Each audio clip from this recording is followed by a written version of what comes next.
Good to go. Alright, shalom. Shalom. Alright, first and foremost, we give all praise and glory to Yahweh, Bahashem, Yahushua, Bahashem, Kakudash. the Master Apostle GMS Ruga. Just want to the faithful minute to continue doing the work of the Lord. Alright, so Lord willing, continue the Bible series. Today we're in the book of Judith. Now, this is a very interesting book because, they really try to, if you really look at really from the very first verse, so we can go ahead and get Judith 1-1, they try to discredit the book of Judith and say that it's not like actual history, because if you read it face value, it's like a mixture of like Babylon, Assyrian, and Persian timeline, you know what I'm saying? But really, we're gonna get the understanding on it, you know what I'm saying? But so just the short answer, this timeline, it takes place during the Persian Empire, you know what I'm saying? But we're gonna pretty much expound on right, expand the confusion, just because if Jake read it, they probably like, well, what the fuck? So let's start with Judith 1-1, and then we're gonna go into it. Alright, this is Jude chapter 1 verse 1 out the Apocrypha. In the 12th year of the reign of Nebuchadnezzar, who reigned in Nineveh, the great city in the days of Arphaxad, which reigned over the Medes and Ecbatane. Right, so people read that and see, well, this ain't history because Nebuchadnezzar never reigned in Nineveh. Alright, and also you read further on, it mentions Persian names, things like that. But so pretty much, it's just like how we do today. This is a short answer, then we're gonna go a little bit deeper. Just like how we do today, we might make a video epistle or a video, and we might say Trump is Nero. If somebody read that or listen to that video, they might get confused. Or why is he Nero? Nero was thousands of years ago. You know what I'm saying? Or another example, we say this place is Babylon, Rome, Syria, so on and so forth. It's the same situation in this book. You know what I mean? That's not the Nebuchadnezzar is not literally in that time. They was just using that name to link it to that empire.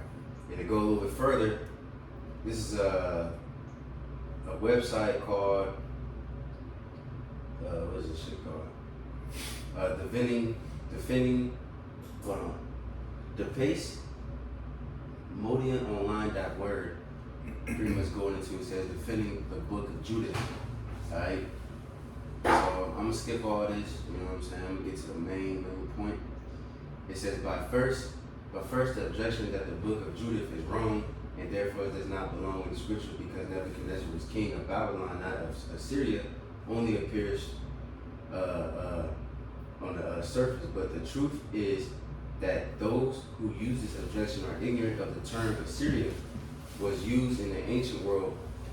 All right, it says historians have used it in diverse ways. Herodotus, all right, which he was a historian that wrote about the Persians versus the Greeks, you know what I mean, things like that. Okay, it says this is what he wrote. It says when Cyrus has made all the mainland submit to him, he attacked the Assyrians. In Assyria, there are many other cities, but the most famous and the strongest was Babylon, where the royal dwelling had established after the destruction of Ninus, that is Nineveh. Babylon was a city such as was now described, which is written in Histories 1 and 178.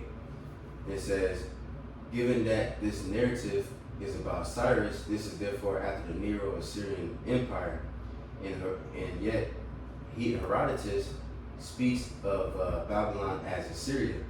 It would be all easy to dismiss him as simply making a mistake if it weren't for the fact that he isn't the only historian to do such a thing.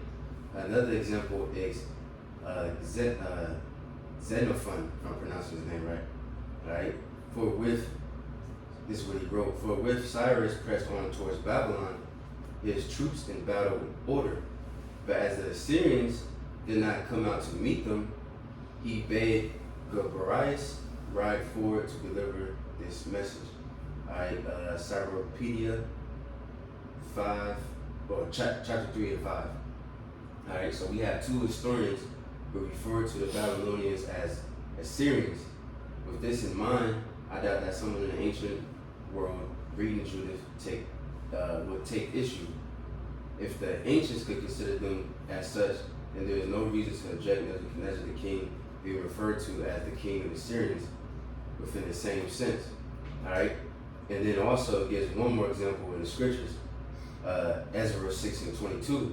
It says, they joyfully kept the feast of unleavened bread for 7 days, for Yahweh had filled them with joy by making the king of Assyria favorable to them, so that he gave them help in their work in the hands of the house of God, the God of Israel. Alright? It says, we know that the king Darius was a Persian.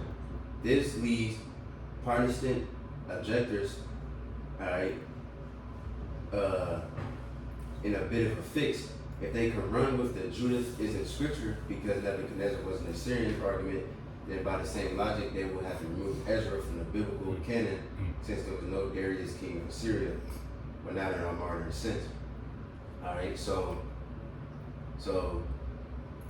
as far as this king that is speaking of, we're not 100% sure who he is, but if you look it up, alright, the only king that had those two names, because you had Holofernes, which he's a general who's going to be mentioned. We're going to bring him out, you know, and Judith, he's going to be a very big part in it.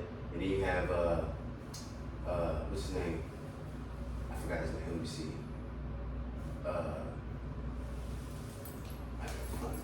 It was a eunuch.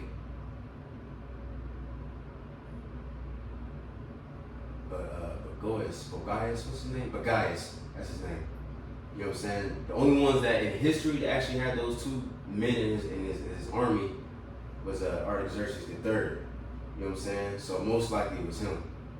Again, we don't know for a fact, but it was one of those Persian rulers. You know what I'm saying? So just to bring that out, because like I said, people might be confused. Oh, this ain't the scriptures, and just like today, we call Pharaoh. You know, we call him Pharaoh, we call him Nero, we call him Roman Emperor, because that's what we do in the scriptures. You know what I'm saying? That's what the Lord do. He always link different empires together. You know what I'm saying? To describe a certain empire, you see? Appreciate it. Mm-hmm. So Isaiah 12:10. So I have also spoken by the prophets, and I have multiplied visions, and used similitudes by the ministry of the prophets. Right. He said he used similitudes by the ministry of the prophets. Mm-hmm. So when you go into this word similitudes in the BLB, it says to be like, resemble.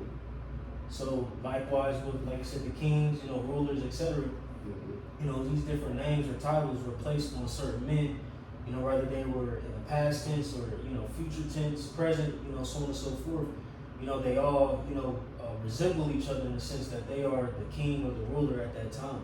You know, it says to be like, to liken, compare. Right, it's like you said, what we do with Trump. We compare him to Pharaoh, we compare him to Nero, you know, these ancient top rulers, you know what I'm saying, you know, in a modern day sense, you know, because ultimately, again, these men play these same roles that the men played in the ancient times, you know, so you can, you know, put these different names or titles on these guys because, again, they all play the same role. You know what I'm saying? Bullet point C, it says to make oneself like.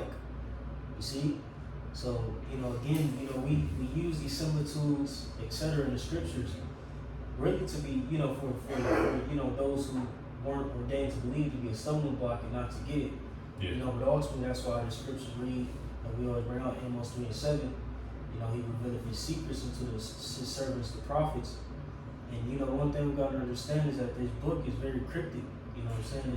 It's a heavy book. You know what I'm saying? And you really got to do a lot of digging. And ultimately, the Lord got to be supping with you to understand what's happening. You know what I'm saying? Because like you said, at face value, you read that and you're like, oh, what the?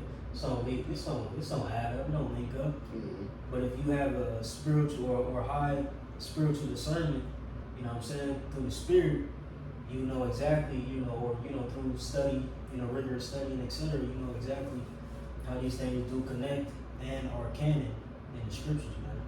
You know, so again, I'll just read that precept one more time. This is Hosea 12:10. I have also spoken by the prophets, and I have, right, by the prophets. You know what I'm saying? That's why this book was for the prophets to decode, and and understand it's not for everybody, you know. And I have multiplied visions and used similitudes by the ministry of the prophets, man. Yeah. You know, so, you know, like I said, this book is very cryptic and locked, you know. It's only revealed unto a select few to get this understanding, you know. That's it. Yeah, I was holding Revelation 17 chapter, so you know. You want to bring it out? Yeah, might as well. Okay, this is Revelation 17, and I'm gonna start at 4.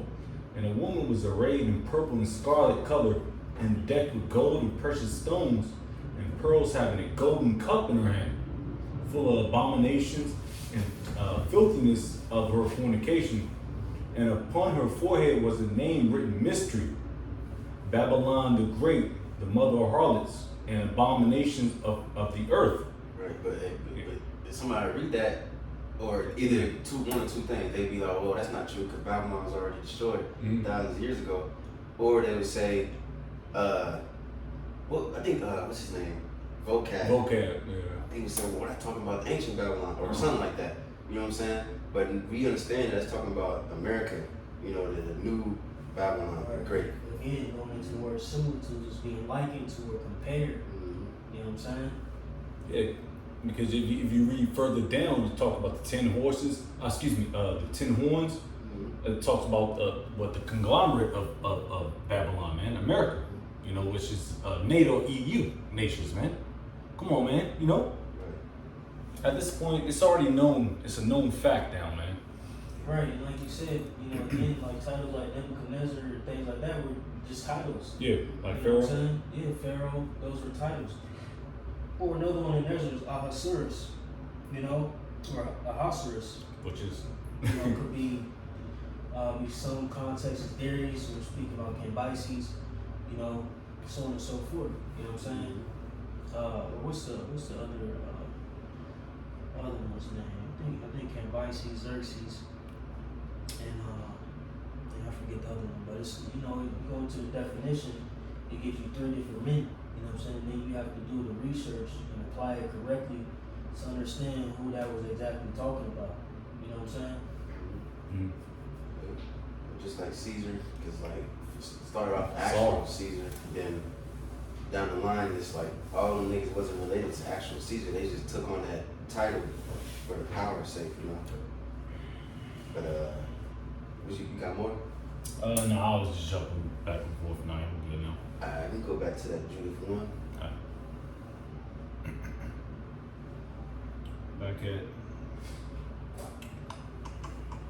Back at Judith 1, verse 2. Yeah.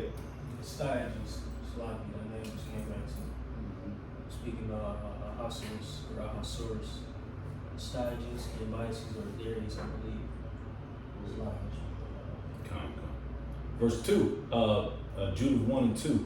And built in Ecbatane walls around about stones hewn 3 cubits broad and 6 cubits long, and made the height of the wall 70 cubits, and the breadth thereof 50 cubits, and set the towers thereof upon the gates of it 100 cubits high, and the breadth thereof in the foundation 80 cubits.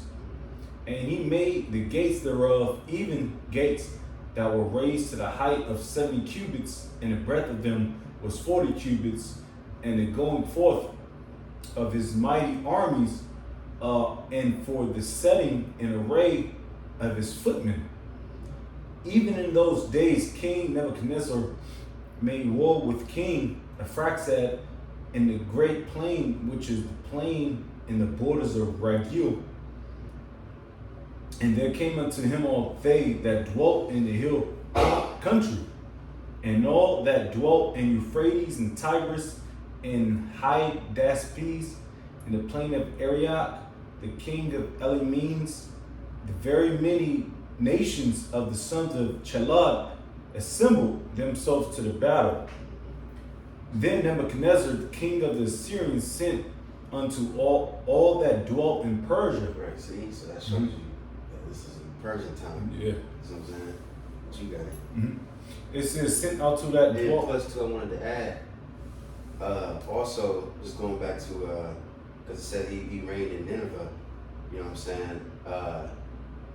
Add to that point, you know, because if you take over a land, you know, that's pretty much, you can say I'm the king of Nineveh, because Persia eventually took it at that part too. You know what I'm saying? Right. So that's why it says he's in Nineveh. They were all taken, when you go into the history, even beginning with the Assyrians, you know, which, you know, the Assyrians were ultimately the Babylonians. You know what I'm saying? They took them over. You know what I'm saying? Persia was, you know, right next to them, and they, you know, eventually took over Babylon. You know what I'm saying? Yeah. And I believe, who was that? Cyrus, who set up, again, I believe Astyages, who, you know, men over certain provinces. You know what I'm saying? You know, once they took over those lands, they took over Babylon, set men up. You know what I'm saying? So, yeah, you could, you know what I'm saying? I am the king of Babylon. You know what I'm saying? Because he took over the people, their military, Yeah, exactly. the teeth. Yeah. Just like America now. They take over. So, like, Yeah, go ahead. you got to look at it like this, too. You know, here it is. I'm in a Persian captivity, or say, you know, for our sakes, we went from the Babylonian or the Assyrian, the Babylonians to Persian captivity. They seen, you know, certain men of the Assyrian kings, Babylonian kings, Persian kings set up. So they all look at them the same way. The same way they look at the new Persian ruler, they look at, you know, oh, that's Nebuchadnezzar. Oh, you know what I'm saying? That's, you know, that's him again. You feel me? It's like, you feel me? Jay, understand what I'm saying? I'm like, he just Nebuchadnezzar again. Like, it's the same shit. You know? And in our eyes, us being, you know, the captives and looking at, you know, these different rulers and kings that are set up over us, oh, this is Nebuchadnezzar. You know what I'm saying? Well, I know he's Cyrus or whoever, or Xerxes, but Nero. Nebuchadnezzar, you know what I'm saying? Yep. That's why you gotta understand. You see, make that great point about Amos 3rd chapter, man. Cause you gotta understand this thing, man. Like a nigga read that and like, man, he bugged out, man. Cause he can't get it. It ain't for him to get it, you know? Back at full And you know how JB, like in slang, Yeah. you know what I'm saying? Like, it's, aw, man, that's that. you know what I'm saying? It's like a nickname, like, you know what I'm saying? You just talking shit, like, oh, this sorry nigga, that good. You know what I'm saying? Like, you know. And you look at the Sopranos. Or you may call like a cop, like a known cop or somebody, like, oh, this nigga's a Caesar or something, you know, or ancient, you know what I'm saying? Like, just things like that, you know? He's a made man. I mean, he's just a made man. And you respect that, so to speak, you know? Back at Judith 1:7, then Nebuchadnezzar, king of the Assyrians, sent unto all that dwelt in Persia, and to all that dwelt westward, and to those that dwelt in Cilicia, and Damascus, and Libanus, and Anti-Libanus, and to all that dwelt upon the sea coast, and those among the nations that were of Carmel, and Galaad, and the higher Galilee, and the great plain of Esdraelon, and to all that were in Samaria, and the cities thereof, and beyond Jordan unto Jerusalem, and Bethane, and Chelas, and Cades, and the river of Egypt, and Taphnes, and Ramesses, and all the land of Gesem. Right. So now Jerusalem's about to get involved. You get in the middle of this. See what I'm saying? Which is going to go into it further, but you got it. I bet verse 11. But all the inhabitants of the land made light of the commandment of Nebuchadnezzar, king of the Assyrians. Neither went they with him to the battle, for they were not afraid of him. Right. So you try to get all these men, or these different, or I would say countries, different nations to come together and help fight your war. They was like, hell, I ain't fighting these niggas, you know what I'm saying? And he saw it, and then he gonna try to get revenge, you know? Hey, that's America. Yeah. Look at what you're saying now. Yeah. See how that the similitude, you know how that makes sense now? Yeah. Nigga, I ain't fighting your wars, nigga. Yeah. That's why they got so many peace treaties. Right. How many peace treaties do America got? If a brother can look that up, but we don't have to, man. We already know it's multiple. Vietnam, you know, Cambodia, Germany, on every war that they fought, Right. which is a part of what? NATO. Mm-hmm. And Revelation 17 come to mind again. Right. Cause I'm not about to fight your wars no more, nigga. Mm-hmm. Y'all the same Edomites, man. Yeah. You know? Especially now, I never thought about that. Like, sheesh, look at now with Iran. You know, Yeah. we trying to get out of NATO, like, man, do this. Hey. Niggas like, man, I ain't being part of this shit, man. What you talking about? Yeah. See? I ain't fighting your wars no more, nigga. Like, I even, like, what are you doing here, Japanese? Right. In Afghanistan? Like, real talk, what are you doing here? I'm looking at your goddamn gun. You got a, what, it's a bullpup jump, you know what I mean? But what are you doing here? Didn't we just fuck y'all up, so to speak, you know what I mean? You know, drink that juice, man, that Kool-Aid and shit, man. But what are you doing here fighting for America, nigga? This is NATO's, you know? Like, come on, man. That's why it takes Amos 3. What we had? First of all, just how many peace treaties America got. the water. It said for indigenous treaties, they got over 370. International peace treaties, over 20 with different nations across Yeah. the globe. They can start them, but they can't finish them, man. And I wonder why. Because America is known as a country that builds themselves off of so-called pride, but they also buy things from other nations, so to speak, man.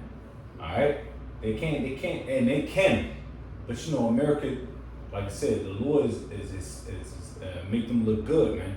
You know, come on, man.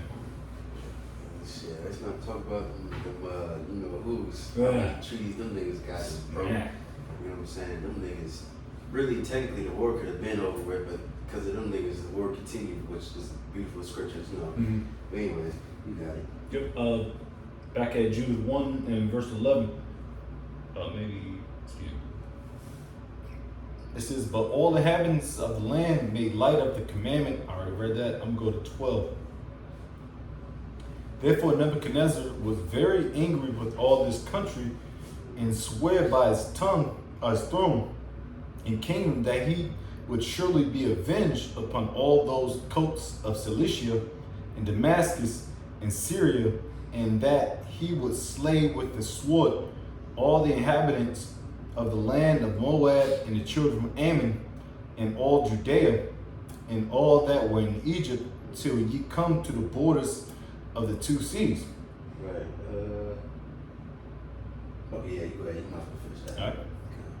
Verse 13. Then he marched in battle array with his power against King Arphaxad in the 17th year, and he prevailed in his battle, for he overthrew all the power of Arphaxad and all his horsemen and all his chariots, and become lord of his cities, and came unto Ecbatane, and took the towers and spoiled the streets thereof, and turned the beauty thereof into shame.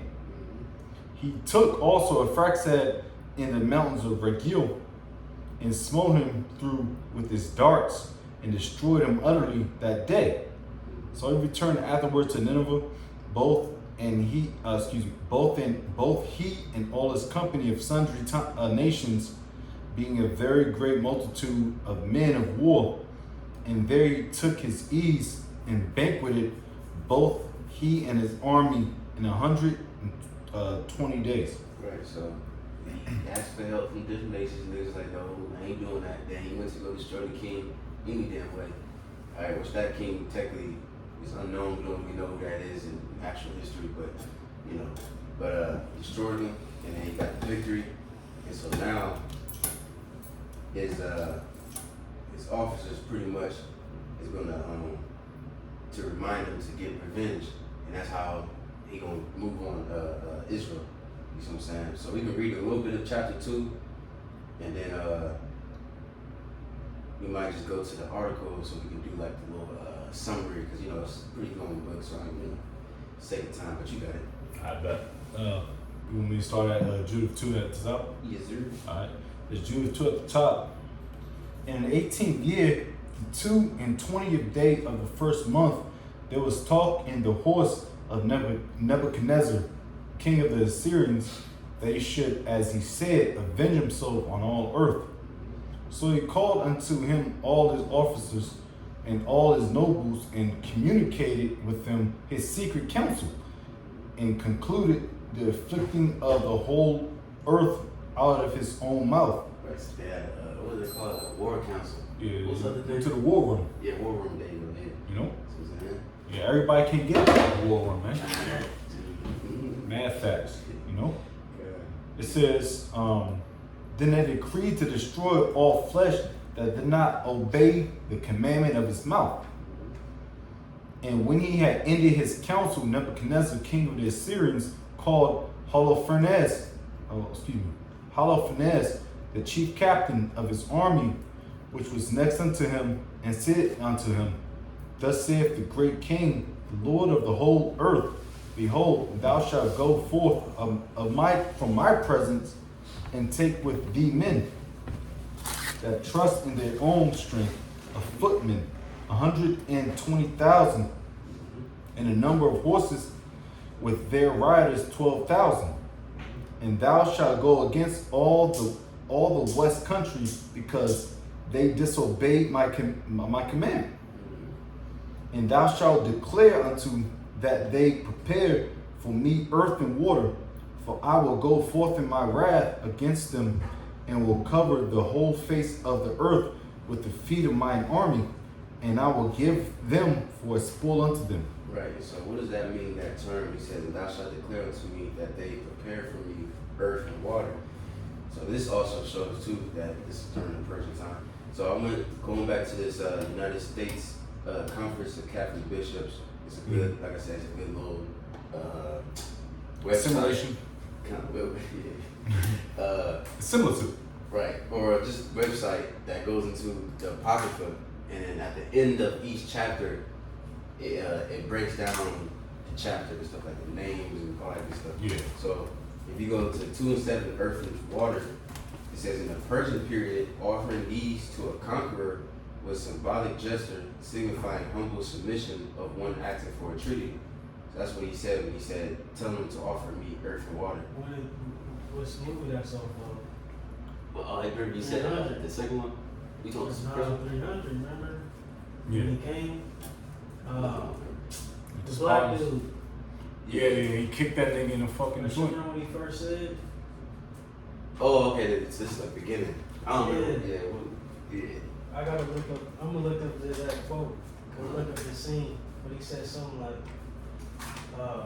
something about earth and water. Like he came to get earth and water. When they came to the Spartans. Damn. Is it when he kicked the nigga in the joint? That's in this. That scene is prolific, man. Yeah. Straight up. Beautiful. And then let me see. There was one more thing I wanted. Something. There's another point, but I forgot. Can you read that earth and water situation one more time? Yeah, let me see. It says, earth and water in the Persian period offered these to a conqueror was a symbolic gesture signifying humble submission of one asking for a treaty. Nice one. Damn, there was something I was gonna. It's all good. It might come back to me, but you got it.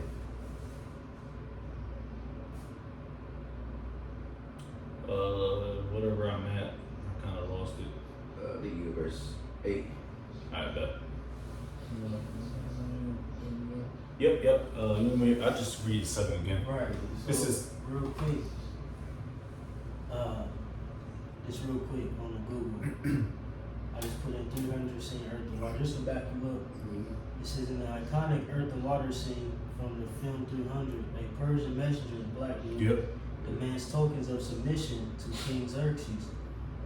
King Leonidas first rejects the demand, famously shouting, "This is madness," before kicking the messenger into a deep pit. Yep. The historical meaning in ancient Persia, demanding earth and water was the standard way of demanding surrender. By providing these elements, a city-state recognized Persian authority over their land and yielded totally subordinate right. You know, and it goes both ways. You demand earth and water, you know what I'm saying? Asking, that country to be subordinate to you, or if you're giving it, you know what I'm saying? You're often telling that you're humbling yourself, Yeah. to you that see nation. Yeah. Right, which proves that this was during the time of the Persian Empire.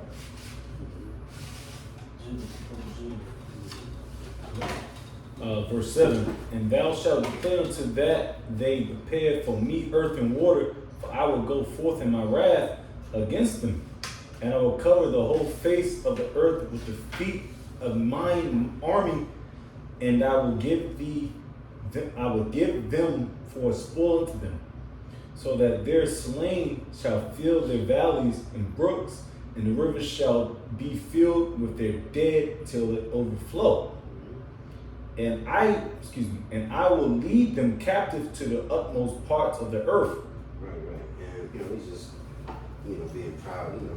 Jake could read that on their own, but we can just skip to 14, just get the main points. Verse 14 out of Judith 2. It says, then Holofernes went forth from the presence of his Lord and called all the governors and captains and the officers of the army of his servant. And he mustered the chosen men for the battle, and his Lord had commanded him unto 120,000 and 12,000 archers on horseback. And he ranged them as a great army is ordained for the war.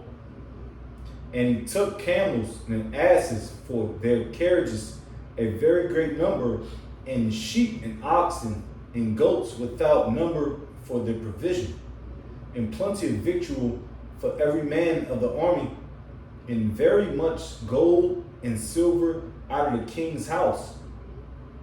Then he had forth all of his power to go before King Nebuchadnezzar in the voyage, and to cover all the face of the earth westward with their chariots and horsemen and their chosen footmen. Right. Done with that verse? Where you at? I'm at I'm going to 20. I was at 19. Finished 19. Let me see. You can just go to 23 to 28. I bet. This is Judith 2 out of 23. And destroyed Phud and Lud, and spoiled all the children of Rassus and the children of Israel, which were toward the wilderness in the south of the land of the Chaldeans. Then he went out over Euphrates and went through Mesopotamia and destroyed all the high cities that were upon the river Arbonai till you come to the sea.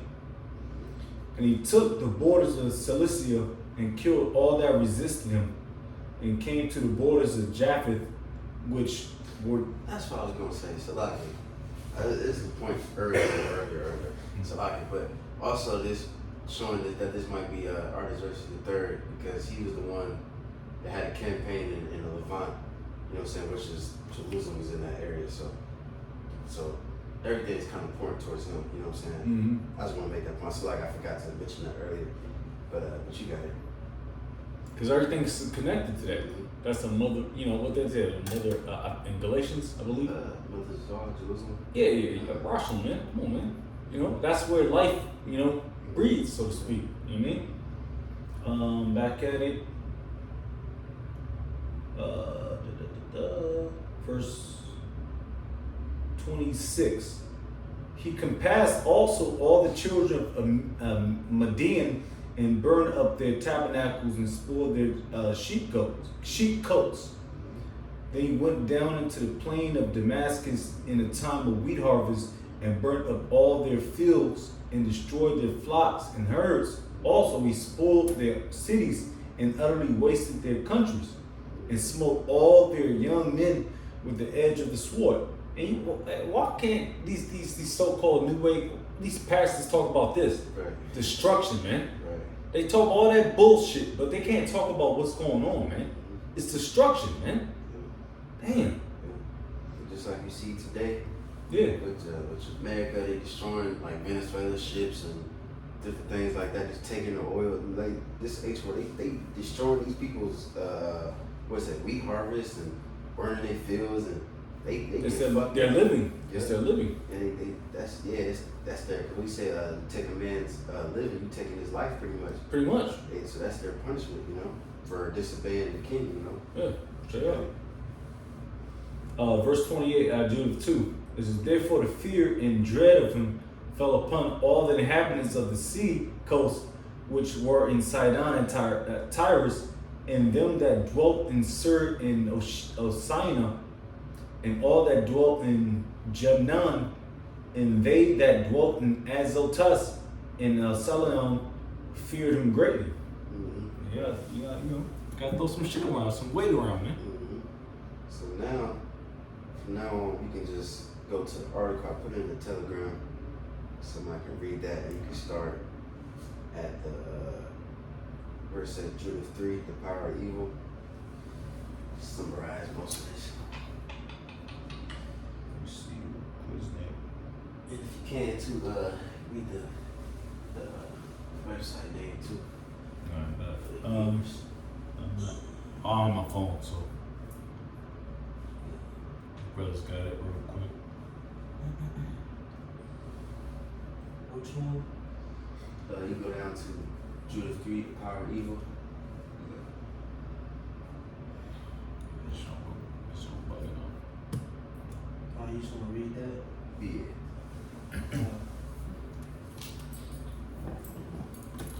From the article, Judith 3, the power of evil.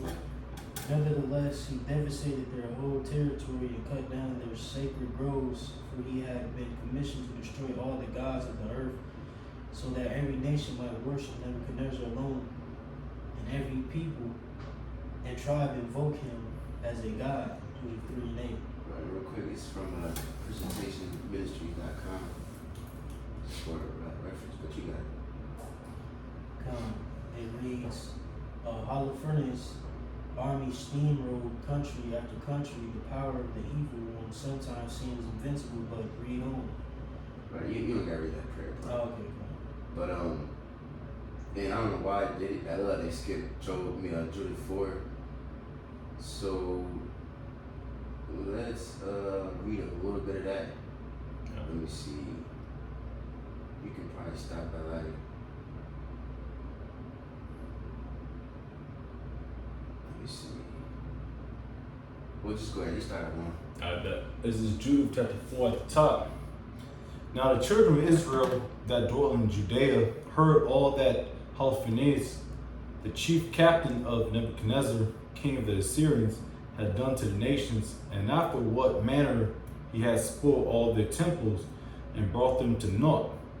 Therefore they were exceedingly afraid of him, and were troubled for Jerusalem and for the temple of the Lord their power.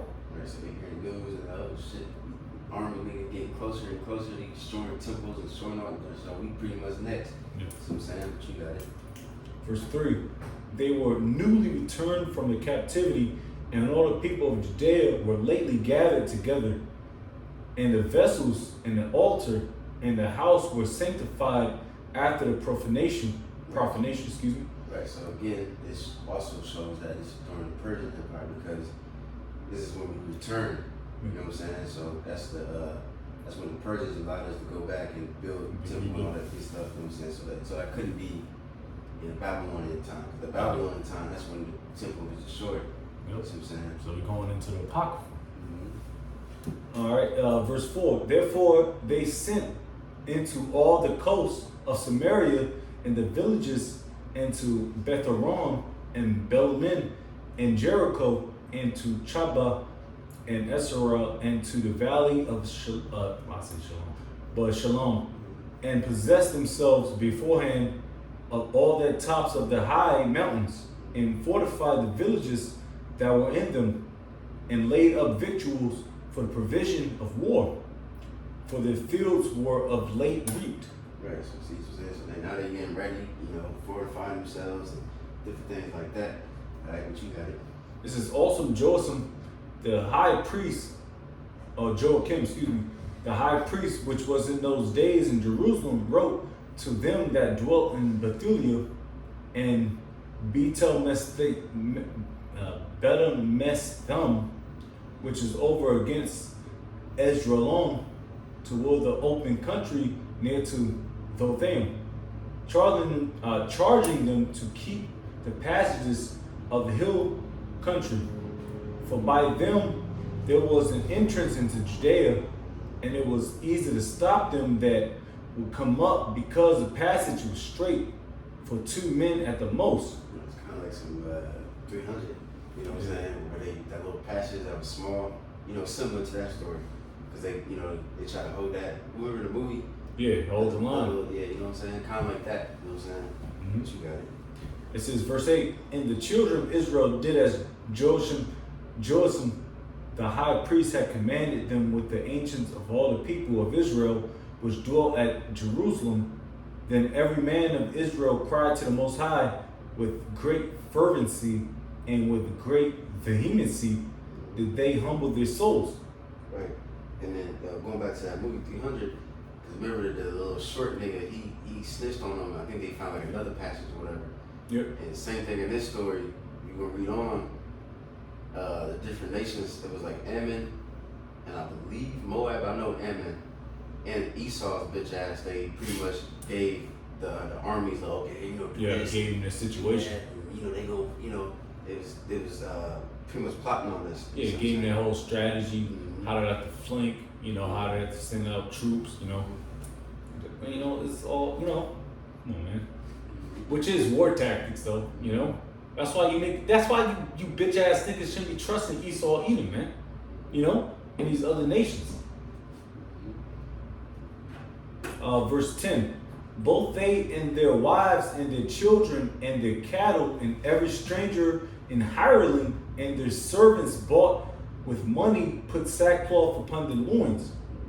Thus every man and woman and the little children and the inhabitants of Jerusalem fell before the temple and cast ashes upon their heads and spread out their sackcloth before the face of the Lord.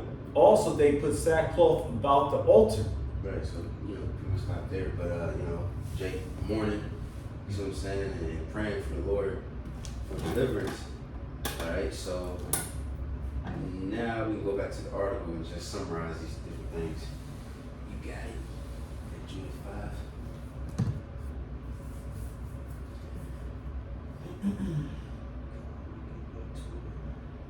Judith 5, it says the invincibility of obedience.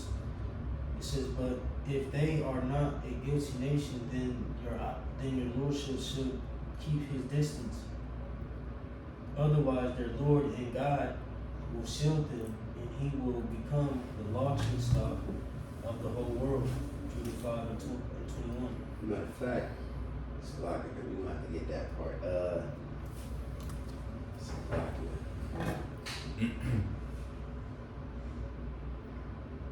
Matter of fact, if we could read Judith 5, 1 through 3, and then skip down to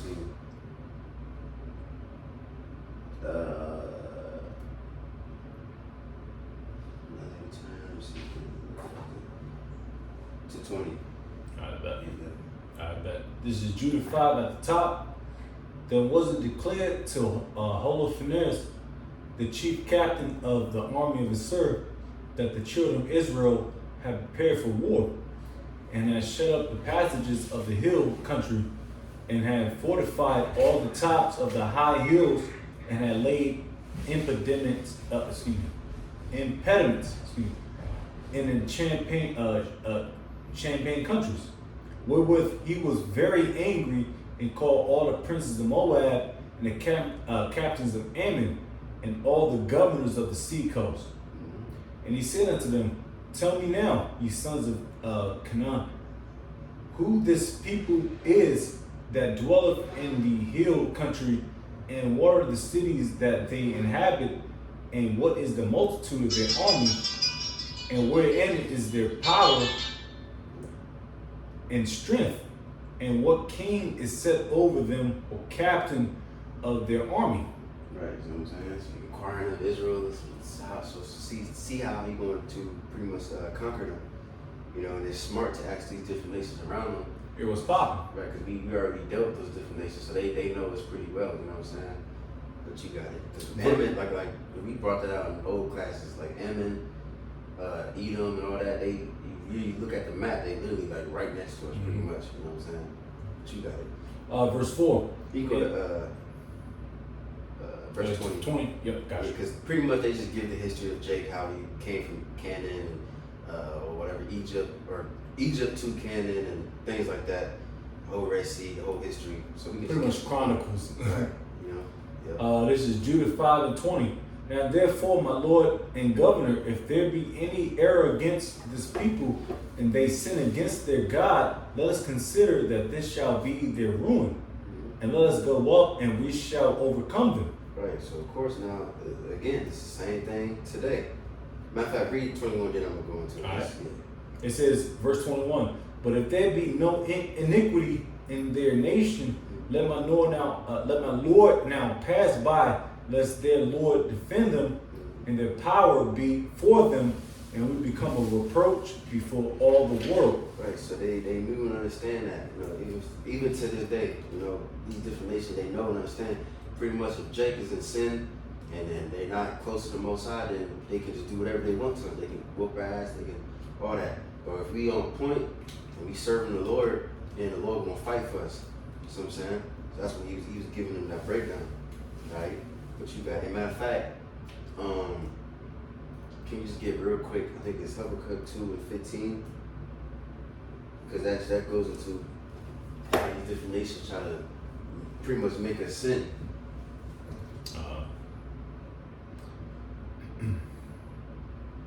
This is Habakkuk.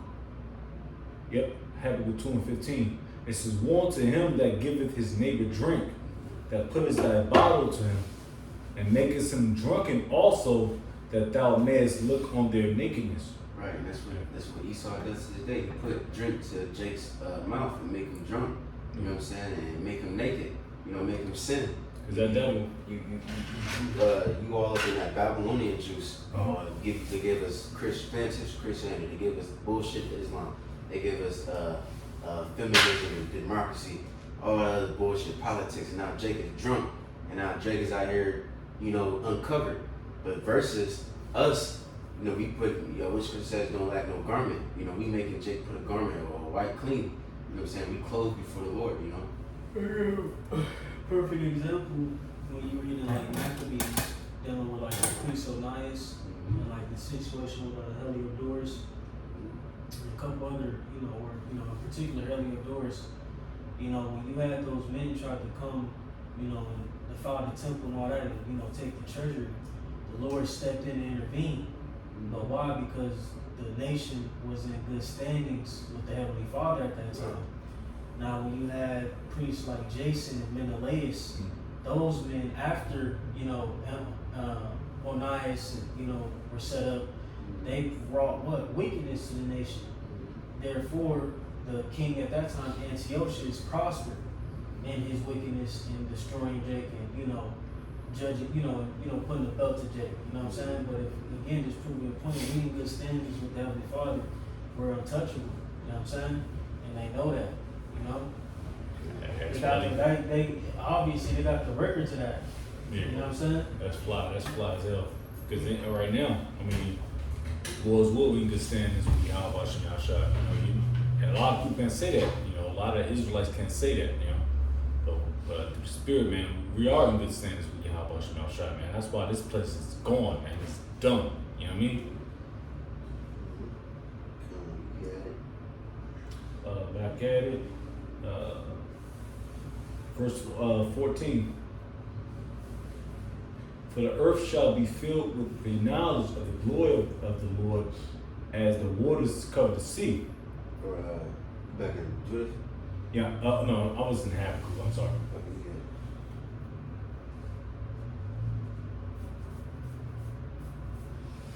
Which one there? Back to 5:22. Okay.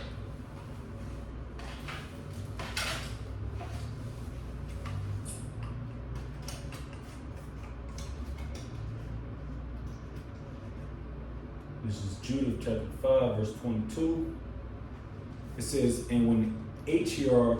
had finished these sayings, all the people standing around about the tent murmured, and the chief men of Holofernes, and all that dwelt by the seaside, and in Moab spake that he should kill him. For say they, we will not be afraid of the face of the children of Israel, for lo, it is a people that have no strength, no power for a strong battle. Now therefore, Lord, Holofernes, we will go up, and they shall be a prey to be devoured of all thine army. Well, see, so when they being proud, they ain't trying to listen to that counsel. You see what I'm saying? But then when Judith comes in about, she gonna pretty much kind of say the same thing. They gonna listen to that, or he gonna listen to that. You know what I'm saying? That counsel. But you can go back to the article. It's the Judith 6 part.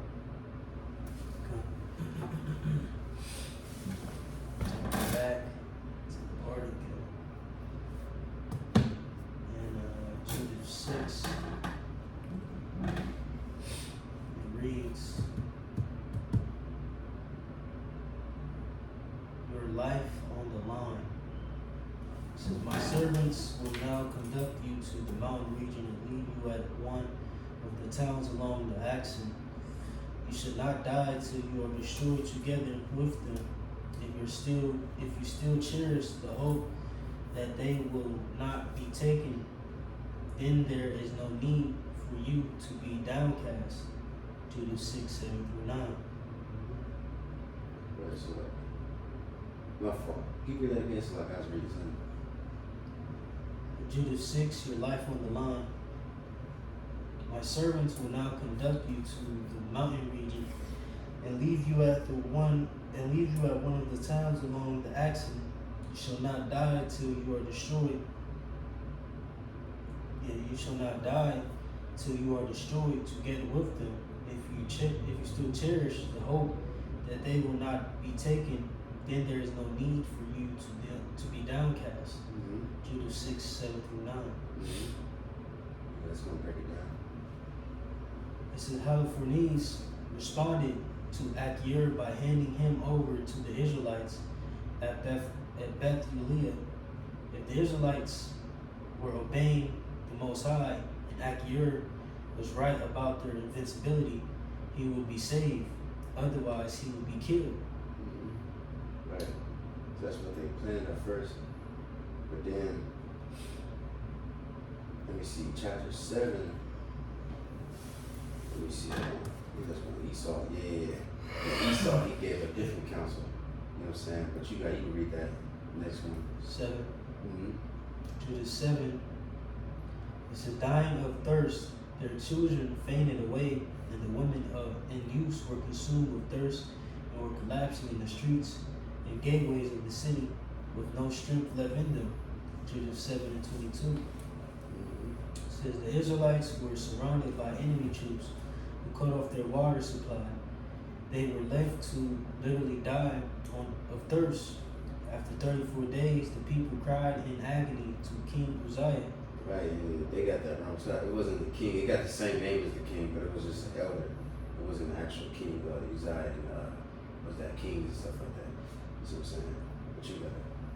Who promised to surrender in 5 days if the Lord did not miraculously deliver his people.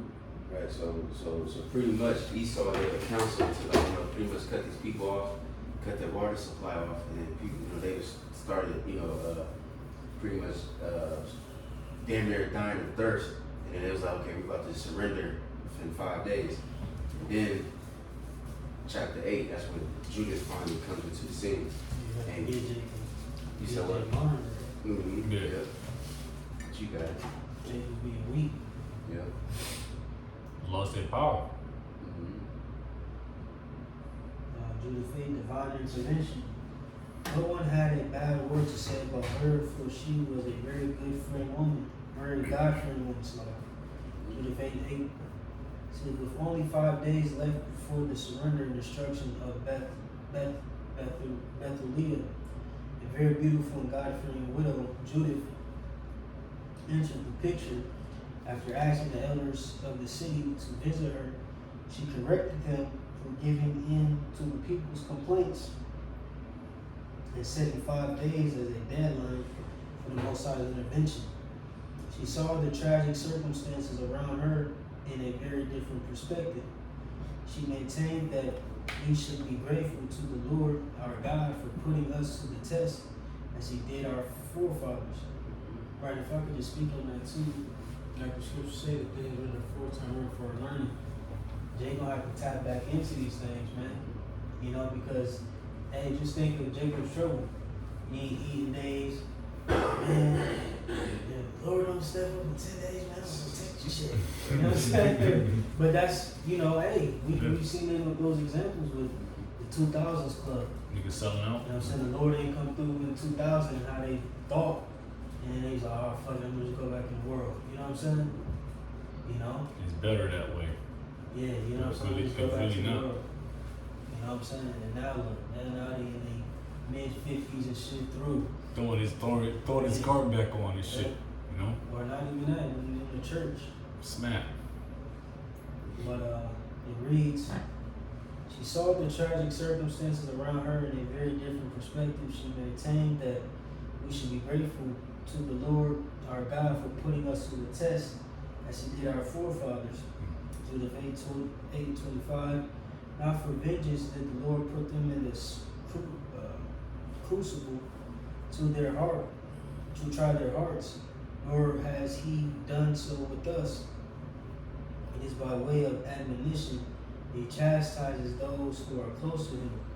This is a recurring thing in the scriptures. You know what I'm saying? And this link right up with that Hebrews, you know?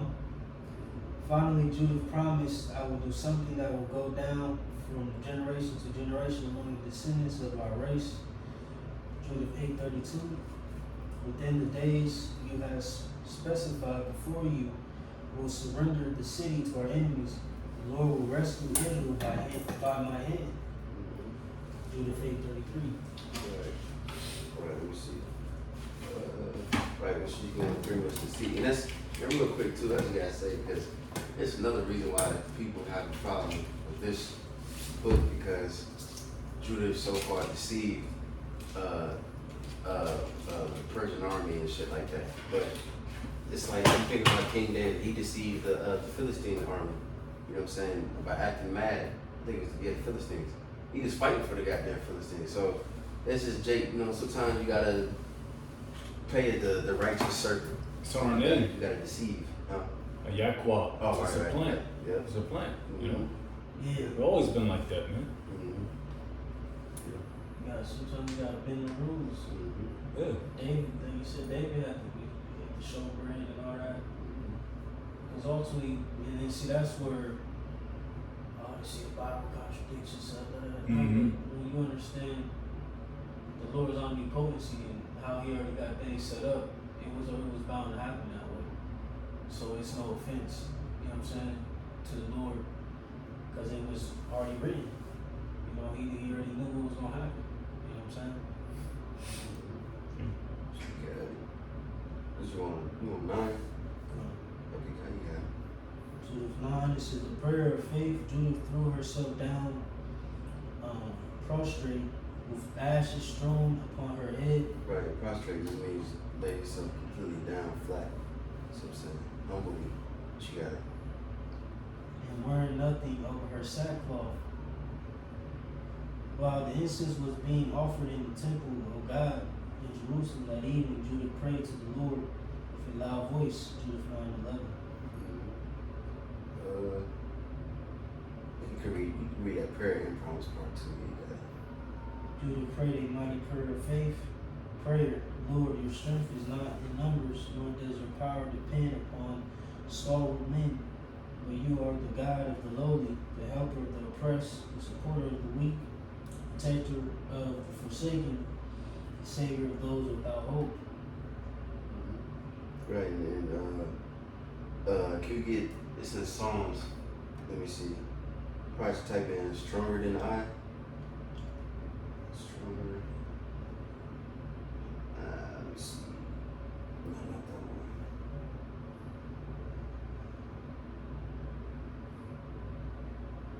What is it? Psalms something.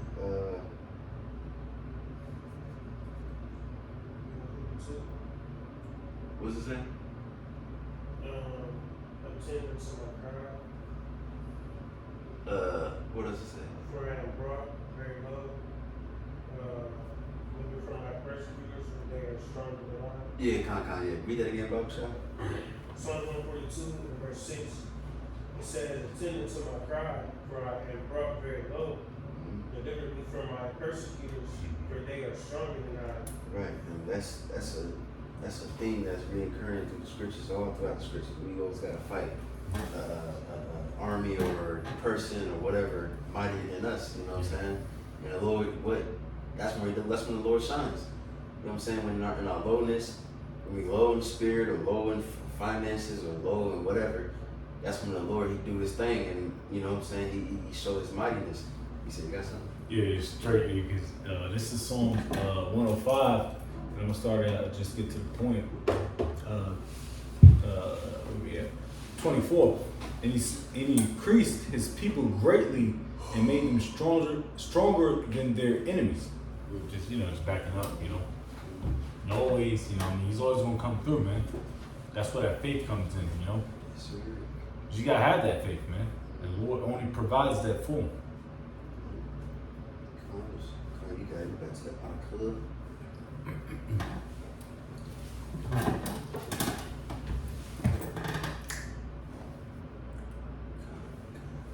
There's an article. Judith 10 says, dressed fit to kill. She made herself very beautiful to captivate the eyes of all the men who should see her. Judith 10:4. After concluding her prayer, Judith took off her sackcloth and ashes, arranged her hair, put on her best dress and jewelry, and made herself beautiful. She left the city and went to the enemy commander, Holofernes. Right, this kind of remind me of Esther, because she went, the distance of Esther. She was mourning, so as she was mourning, she was praying, and she's like, I hate, despise this crown and all these different things. Then she dressed and dolled herself up to, look appealing before the king. Before she was asking, what was the king pretty much to defend the Jews. You know what I'm saying? But you got it. It reads, Judith 11:6 says, you are fair to behold, and your words are well spoken. Judith 11:23.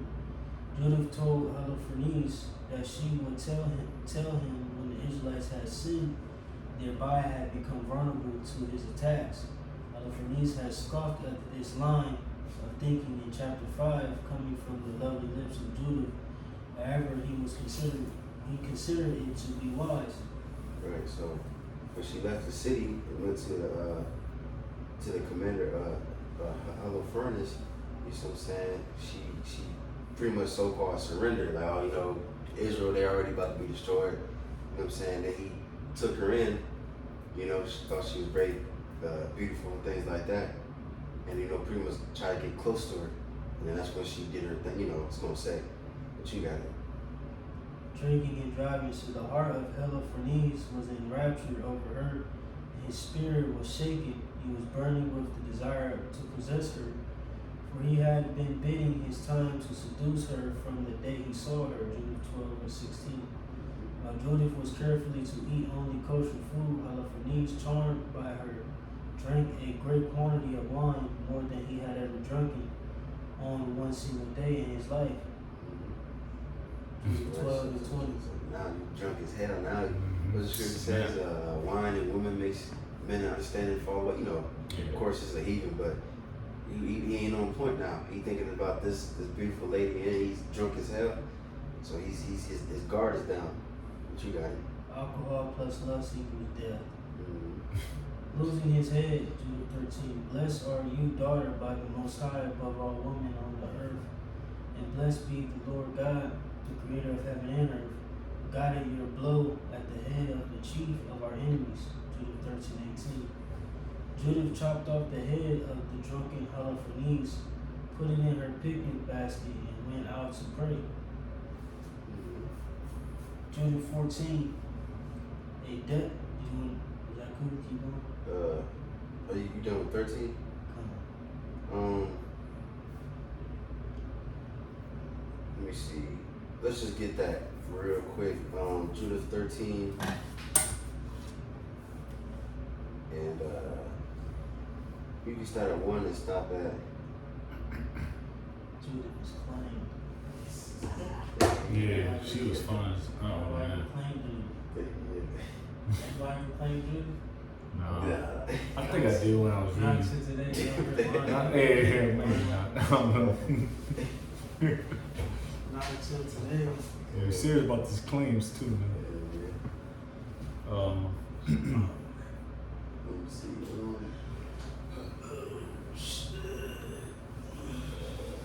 You can just start at, just to get to the point, you can start at 7. All right, this Well, 1 did skip to 7. There's Judith 13 at the top. Now when the evening was come, his servants made haste to depart, and Boaz shut his tent without and dismissed the waiters from the presence of his lord. Right, well, she was the eunuch, you know what I'm saying? But you got it. And they went to their beds, for they were all weary, because the feast had been long. And Judith was left alone in the tent, and Holofernes lying alone upon his bed, for he was filled with wine. And he got smacked. You Now, get to verse 7. Verse 7, it says, and approached to his bed, and took hold of the hair of his head, and said, strengthen me, O Lord, for the Most High of Israel this day. And she smote twice upon his neck with all her might, and she took away his head from him. Ooh. And just speaking on that, just you see that in like one of these gory films. That takes a lot of strength to cut somebody's shit off like that, man. You know, especially as a woman too. Lord, put the spirit on. Put the spirit on. Yeah.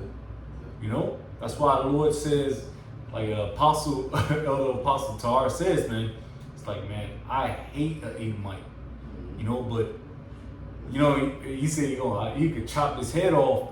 He said, chop his head off then. The Lord had to put that spirit on him. You know what I mean? Because, you know, that perpetual hatred and all that stuff, man, the Lord has to put that spirit on us, man. You know? Just like he did that shorty. Put it in the basket too. Yeah, yes. It's fire. That's fly shit, man.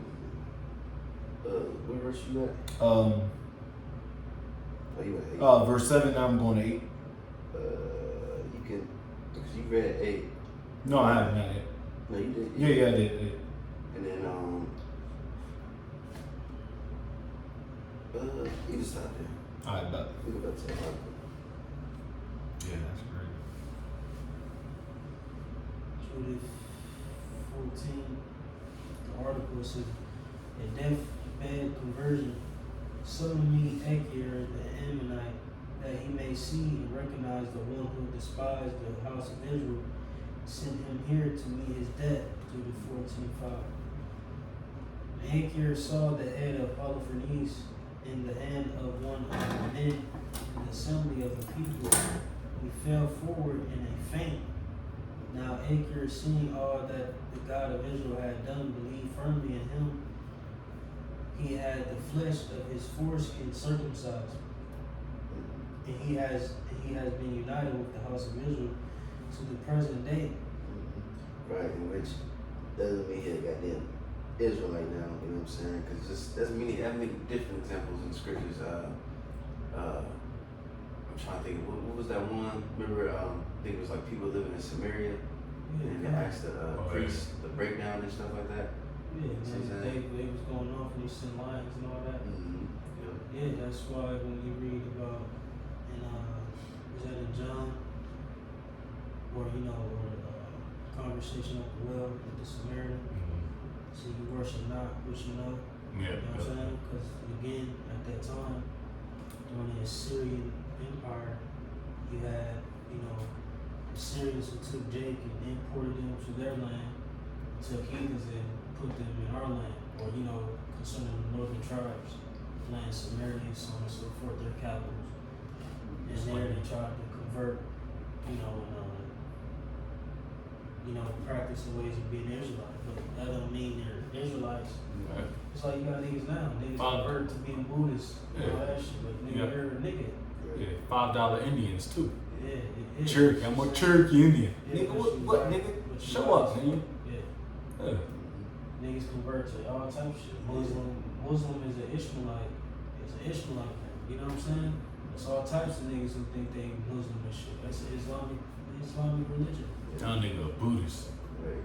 Yeah, monk. You got black niggas being monks. Yeah, monks. It's crazy. So yeah, just because you convert to something don't mean, you know what I'm saying, a part of that in its totality.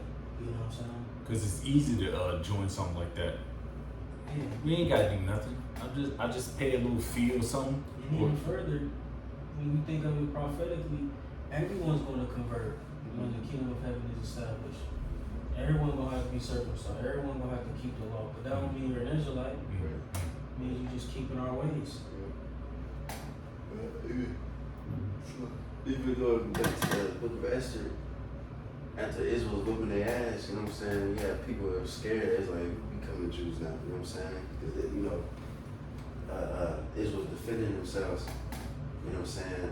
And people got so afraid, it's like, nah, we Jews too, you know what I'm saying? And then even going back to like modern time, like, or even on the flip side, the wicked side, Esau come whoop people's ass. Oh, I'm a Christian now. You know, I'm a Catholic. Or even today, like people that do Muay Thai and shit, they go Thailand and fight. They go on the temples praying. They got the fucking like they're fucking Thailand people and shit. Like they actually become Buddhists, whatever fucking religion they got over there. You know, what you got? Judith 15 says they hung him over before a court. At daybreak they hung the head of Holofernes on the wall. Then all the Israelite men took up their arms and went to the slopes of the mountain.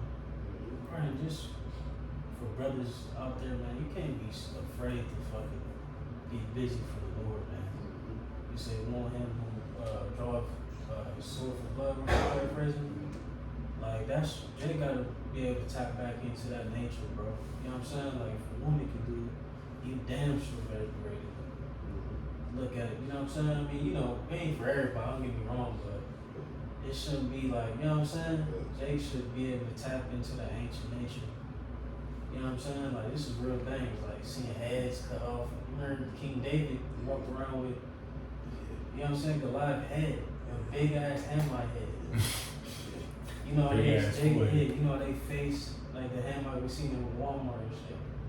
They face all like rectangular. Big teeth. Yeah, you know what I'm saying? It's like, you know?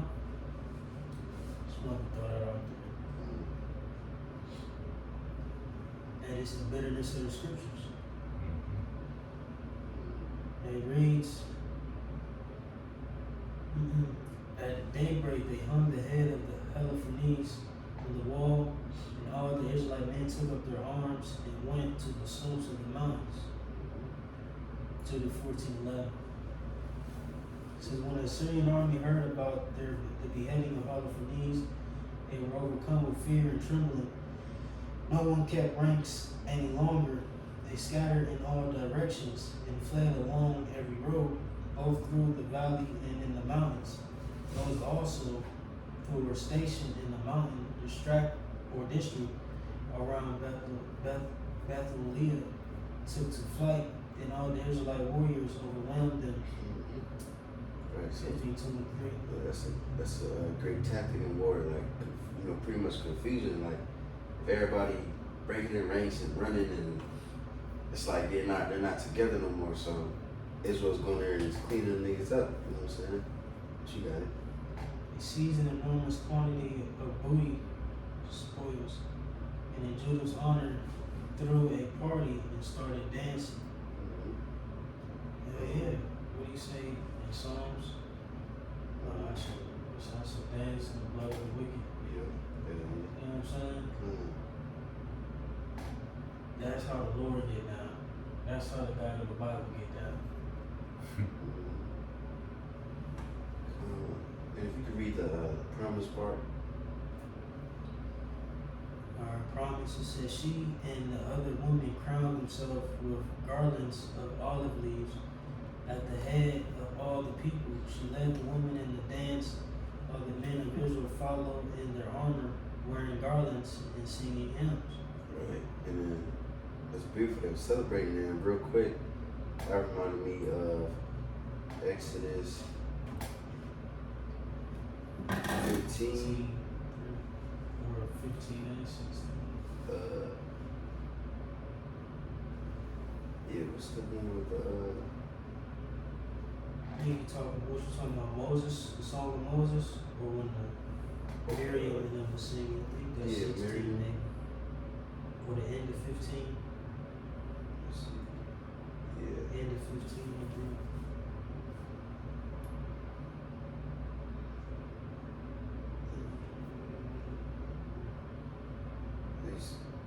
Where you see it? Verses 20. Verse 20. Okay, Kyle, you got it. Exodus 15:20 says, and Miriam and the prophetess, the sister of Aaron, took a timbrel in her hand, and all the women went out after her with timbrels and with dances. And Miriam answered them, sing ye to Yahweh, for he hath triumphed gloriously, and the horse and his rider have he thrown into the sea. Right, we can stop there, but that shows you, as soon as the Egyptians got drowned, you know, they didn't cry and be like, oh, you know, Lord, let it. No, they celebrated, singing, make a whole fucking song about it. And then even in Judith, Judges, was that Judges, damn, I forgot, which I think 5, I'm mixing stories right now, but I know it's in Judges. I think it was the story, when Deborah, she started singing praises of how the Lord destroyed their enemies, you know what I'm saying? So that's what we do, you know, we're not, you know, of course you gotta get that plantation Christianity bullshit out your head. When the Lord destroys our enemies, we ain't gonna be sad, we're gonna rejoice, we're gonna sing songs. You see, especially when this place is destroyed, you know? Yeah, about the spirit I was gonna make you up. And see, that's how you know that this Bible is about the Israelites. Because here it is in Revelation 15:3 going into deliverance. What song did they sing? The song of Moses. Exodus 15. They re-sang that song because what they were being delivered from what? The new Egypt. Yeah. You dumb ass Christians, bro. It be just little things like that where you gotta sit and ask yourself, alright, so why would they be singing the song of Moses? Who sang the song of Moses? The Israelites. Who was the deliverance centered around? The Israelites. During the time of the Egyptians. What was also phrased in Revelation? A spiritual Sodom and Egypt. Mm-hmm. So it's us being delivered from this new Egypt. And we're going to sing the song of Moses. Hence, deliverance is for the nation of Israel. Akah, Nothing changed. Messiah. That's how we know you dudes ain't got it, bro. Like, make it make sense. You know what I'm saying? Like, you got to make it make sense. You know what I'm saying? That's where, again, spiritual discernment things come in. You got something? Oh, no, I was just on the phrase, okay. Revelation 15:3. Because that's the thing. It's like, just to go with like, it's a thing. Once we get delivered from here, we're going to sing and dance. Jake ass going to be doing the Dougie all type shit. Diddy bopping and With shit. the white garment. You know what I'm talking about? Was that, I don't know, David, he was dancing. Yeah, Jay yeah. Rod came on. You know what I'm saying? Shorty, yeah. You know what I'm saying? Yep. I want to see that. You know, I don't want to see it as Rob. I want to see how hard he was dancing. You know what I'm saying? Like, we gonna dance. You know what I'm saying? At the salvation of the Lord. You know what I'm saying? You on 16, right? You got it. Number 16 said the hit parade. Strike up the instruments, a song to my God with timbrels, chant to the Lord with cymbals, sing to him a new song, exalt and acclaim his name. Genesis 16:1. Judith, like Tobit, David, Hannah, Deborah, Moses, Mary, and many others sang a hymn of praise and thanksgiving to the Lord for his awesome victory. For 3 months, the people continued their celebration in Jerusalem before the sanctuary, and Judith remained with them. After the celebration, Judith went home. She was renowned throughout the land and lived to be very old. Judith 16:21-23. During the life of Judith and for a long time after her death, no one again disturbed the Israelites. Right. And then you can read that last promise part, right? Promise reads, you sent forth your spirit and they were created. No one can resist your word. Yeah, 14, right?